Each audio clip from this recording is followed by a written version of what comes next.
Hola chicos, os voy a explicar lo último que vais a ver este curso, que es cómo se aproxima una variable que tiene distribución binomial a una normal, que en el último tema os viene a vosotros al principio, pero yo lo he dejado para el final aposta, porque son unos ejercicios que no son tan habituales como el resto de los que habéis trabajado en este tema, ¿de acuerdo? Lo primero que tenéis que hacer es recordar qué tipo de variables son las que siguen una distribución binomial, que esas las visteis el curso pasado en primero. Entonces, os recuerdo que esas aparecían cuando se hacía una experiencia que se llamaba dicotómica, que es cada vez que yo realizo un experimento aleatorio o una observación en la que solamente me interesa ver si se cumple algo, que lo llamamos éxito, o no se cumple. Por ejemplo, lanzo un dado y solamente me interesa saber si sale un 6 o no sale un 6. Entonces se llama P a la probabilidad de que cada vez que tú realizas esa experiencia o esa observación se cumpla lo que a ti te interesa, por ejemplo, probabilidad de obtener un 6 o un sexto, y se llamaba Q a 1 menos P, que es la probabilidad de que eso no ocurra. En el caso de si estamos observando si sale un 6, pues la probabilidad de que no salga un 6, 5 sextos, ¿vale?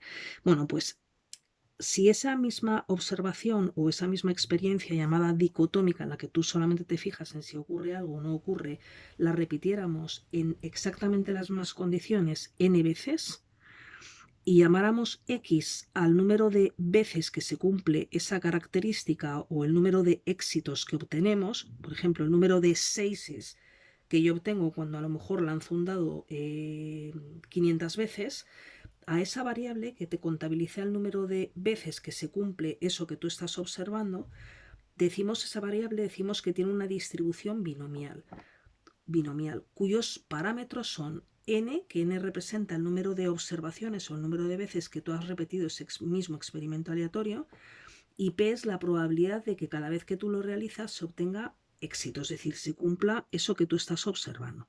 Os pongo aquí un ejemplo. Imaginad que hacemos lo siguiente, extraemos 200 veces una carta de una baraja con reemplazamiento, es decir, tengo una carta, una baraja de 40 cartas, la típica baraja española, la básica, ¿no? Extraigo una carta, observo cuál es, la vuelvo a meter en el bazo, luego vuelvo a sacar otra carta, la meto otra vez en el mazo de cartas, ¿de acuerdo? Y nos fijamos en el número de reyes que hemos extraído, ¿de acuerdo? De entre esas 200 veces. Entonces, esa variable, número de reyes extraídos, va a poder tomar valores entre 0 y 200. Es decir, podría ocurrir que de las 200 cartas o de las 200 veces que yo he extraído una carta, ninguna de ellas me hubiera salido rey, es decir, hubiera obtenido 0 reyes, o puede que haya salido una vez un rey y 199 veces cartas que no son reyes, o 2 reyes y 198 no reyes, o en el mejor de los casos podría haber ocurrido que diera la casualidad de que todas las cartas, las 200, hubieran sido reyes. Entonces, esta variable, que puede tomar en este caso en total hasta 201 valores diferentes, es una variable discreta y sigue la distribución binomial de parámetros 200, porque son 200 observaciones, y el segundo parámetro, que sería la probabilidad de obtener rey cada vez que yo saco una carta de la baraja española, sería 4 partido por 40, que simplificado es un décimo, ¿de acuerdo? Este vídeo lo he tenido que repetir porque me había confundido por aquí y al simplificar había puesto un cuarto. Bueno, entonces, existía el año pasado, visteis el año pasado una formulita que os permitía calcular la probabilidad de que una variable que se distribuía binomialmente tomara un determinado valor. O sea, probabilidad de que el número de éxitos sea 50, probabilidad de que la x valga 140. Y era esta fórmula que aprendíais el año pasado, que era un número combinatorio de las n veces que yo repito el experimento, selecciono k éxitos, n sobre k, por p, probabilidad de obtener éxito elevada el número de éxitos, por 1 menos p, que es la probabilidad de no obtener éxitos, elevado a el número de, entre comillas, fracasos, ¿de acuerdo? Por ejemplo, para este caso, si el experimento aleatorio fuera el que hemos visto antes, la probabilidad de obtener exactamente 2 reyes sería probabilidad de que la variable tomara el valor 2, que sería 200 sobre 2 por probabilidad de obtener éxito cada vez que yo saco una carta, que es un décimo, 4/40 simplificado, elevado al número de éxitos, 2, por la probabilidad de no obtener éxitos, que sería 9 décimos, o 36 partido por 40, simplificado, elevado a 198, que son 200 menos 2, 198, ¿de acuerdo? Se hacía el cálculo esto con la calculadora y ya está. Pero imaginad que para esta misma situación nos pidieran calcular la probabilidad de que al extraer 200 veces una carta de una baraja española con reemplazamiento, obtuviéramos al menos 10 veces reyes. Claro, la probabilidad de que la variable tomara un valor mayor o igual que 10 sería que puede ser 10 reyes, 11, 12, así hasta llegar a 200. Entonces tendríamos que sumar un montón de probabilidades calculadas de esta forma. Es larguísimo. Entonces, ¿qué ocurre? Que en estas situaciones, si la variable que se distribuye binomialmente cumple estos dos requisitos que ahora os voy a leer, esa variable prácticamente podemos asegurar que se distribuye como si fuera una normal. ¿Qué requisitos tendría que cumplir? Lo ideal es que al multiplicar en la distribución binomial la n por la p y la n por la q, en ambos casos me saliera un número mayor que 5. En ese caso, esa variable x es prácticamente igual a una variable que llamaremos después x', que tendría una distribución normal de media n por p, o sea, esto sería la mu, y de desviación típica de sigma, la raíz cuadrada de n por p por 1 menos p. Pero incluso si n por p y n por q no llegaran a ser mayor que 5, pero se movieran entre el 3 y el 5, también la podríamos aproximar a una normal. Sería un poco menos exacta, o sea, un poco más inexacta, pero también se podría transformar en una normal. Vale, muy importante, cuando pasemos de una binomial a una normal, generalmente vamos a cambiarle el nombre a la letra, ¿de acuerdo? Y en vez de poner x, vamos a poner x'.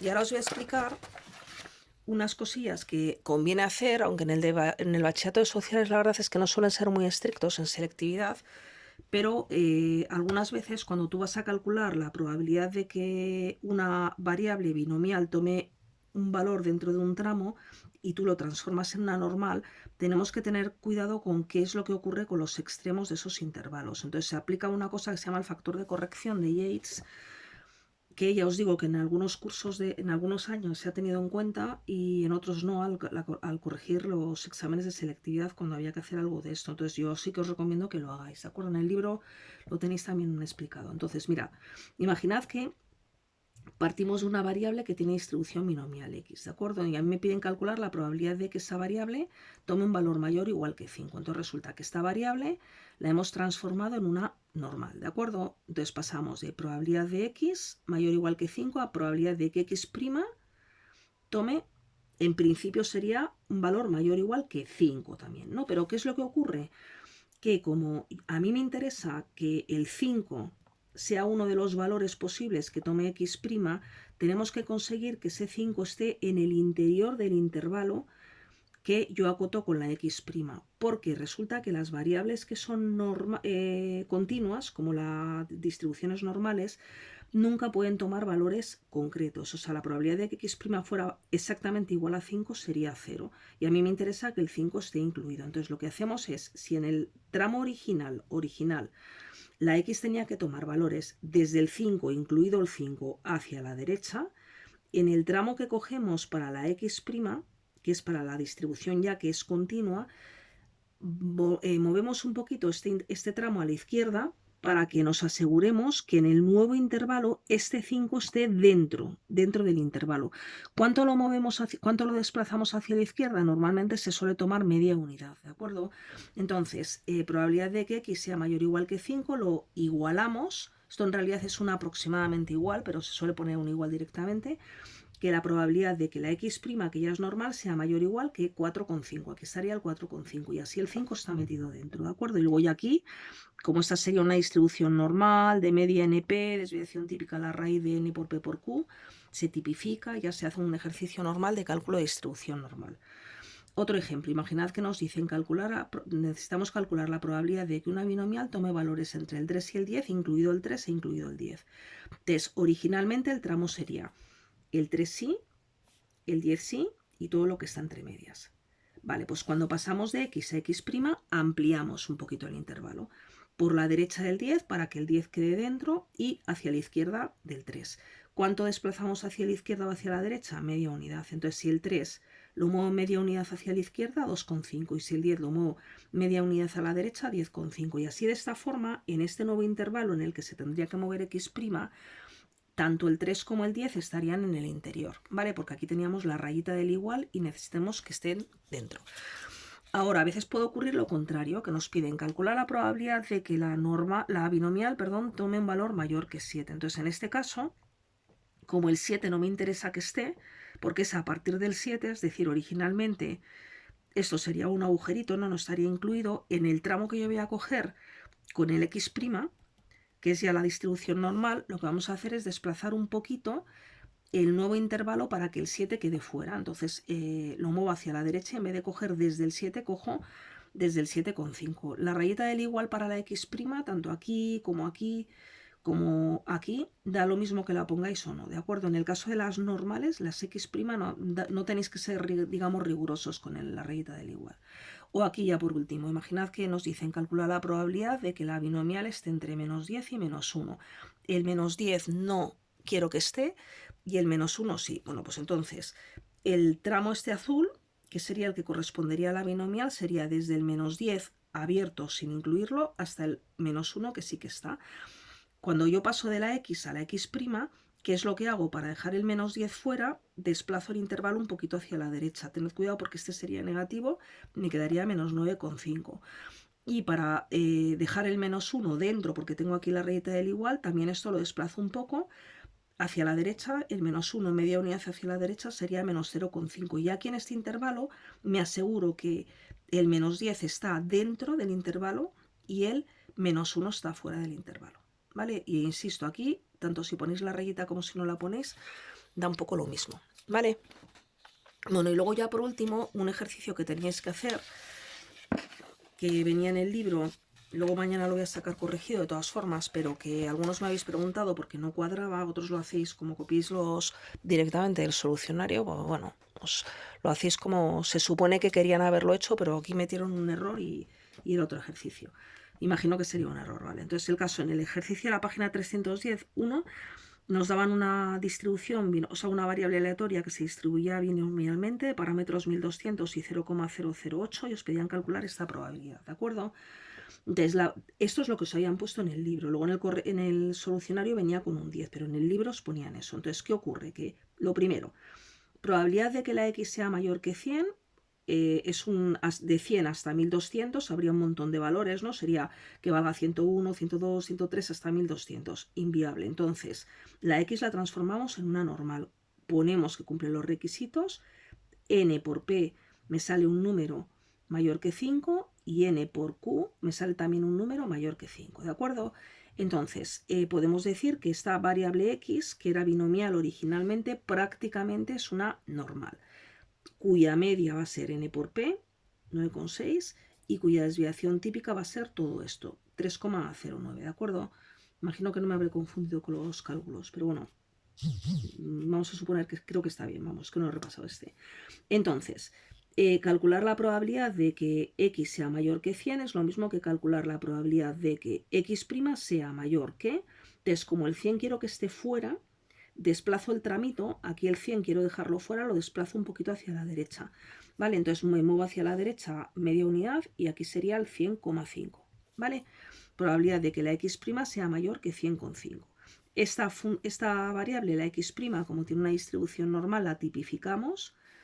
A 105 le resto su media, que es 9,6, y lo divido entre la desviación típica, con lo cual esta x' al tipificarla ya es z, tened cuidado. Y entonces realmente lo que tenemos que calcular al hacer este cálculo es que la probabilidad de z sea mayor que, y entonces aquí me sale un 29,4, que esto es lo que me preguntabais. Si podía ser, pues según este ejercicio, es lo que te sale. Entonces, ¿qué ocurre? Que como en la distribución de la normal 0,1, todos los valores que están a partir del 3 hacia la derecha, prácticamente el área de la gráfica de la campana es 0, pues el 29,4, que es mucho más a la derecha, deja a su derecha un trocito de gráfica de la campana que por debajo prácticamente no tiene absolutamente ningún área. Por eso la probabilidad que nos saldría en este caso es 0. ¿De acuerdo? O sea, en el caso de que partiéramos de esta distribución binomial, la probabilidad de que el número de éxitos fuera mayor que 100 es prácticamente inexistente, ¿de acuerdo?